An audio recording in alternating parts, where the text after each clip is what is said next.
கோலிவுட்டை பொறுத்த வரைக்கும் 2024 விஜய் சேதுபதி அவர்களுக்கு அமோகமாக ஸ்டார்ட் ஆயிருக்கு.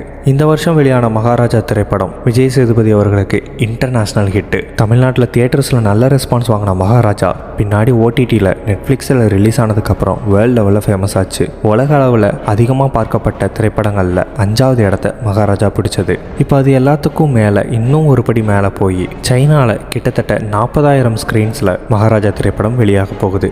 இதுக்கு முன்னாடி இந்தியாவோட அடையாளமாக சொல்லப்படக்கூடிய ரொம்பவே மோஸ்ட் ஃபேமஸ் படமான பாகுபலி 2வே சைனாவில் 18,000 ஸ்க்ரீன்ஸ் தான் ஓடிச்சு. அதை எல்லாத்தையும் தாண்டி இன்றைக்கி 40,000 ஸ்க்ரீனில் சைனாவில் ஒரு தமிழ் படம் ஓட போகுது.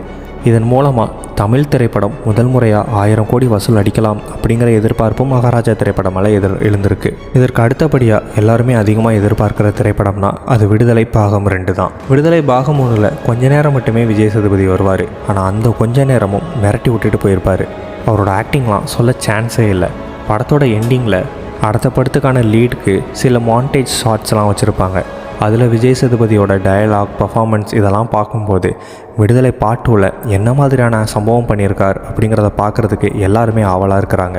இப்போ விடுதலை 2 படத்துக்கான அப்டேட் கிடச்சிருக்கு. அதுபடி நவம்பர் 26ஆம் தேதி படத்துக்கான ட்ரெய்லர் மற்றும் ஆடியோ லான்ச் நடக்க போகிறதுக்கான அனௌன்ஸ்மெண்ட் வெளியாகியிருக்கு. விஜய் சேதுபதிக்காக மட்டும் இல்லாமல் இன்னொரு நடிப்பரக்கனும் படத்தில் இருக்கிறாரு. வேற யார்? சூரி தான். பெஸ்ட் இயக்குனர் வெற்றிமாறன், பெஸ்ட் ஆக்ட்ரஸ் மஞ்சு வாரியர், அப்படி இப்படின்னு ஒரு நட்சத்திர பட்டாளமே விடுதலை 2ல் இருக்குது. யாரெல்லாம் விடுதலை பாகம் 2க்காக வெயிட் பண்ணுறீங்க? உங்களோட ஒப்பீனியன் என்னன்றதை கமெண்டில் சொல்லுங்கள். இது மாதிரியான மோர் இன்ஃபர்மேஷனுக்கு நம்ம சேனலை சப்ஸ்கிரைப் பண்ணிவிடுங்க.